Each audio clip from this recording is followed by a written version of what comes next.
Chill tambayan and good food ba ang hanap nyo, Frennies?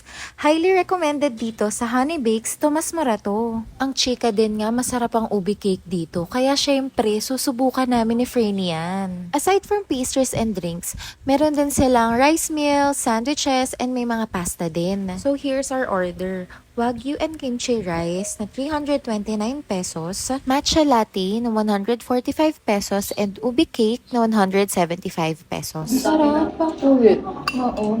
Shout out to Holy Meals, Mitch, tsaka Madam Venus, and Madam Abby, the manager and the owner. Sarap.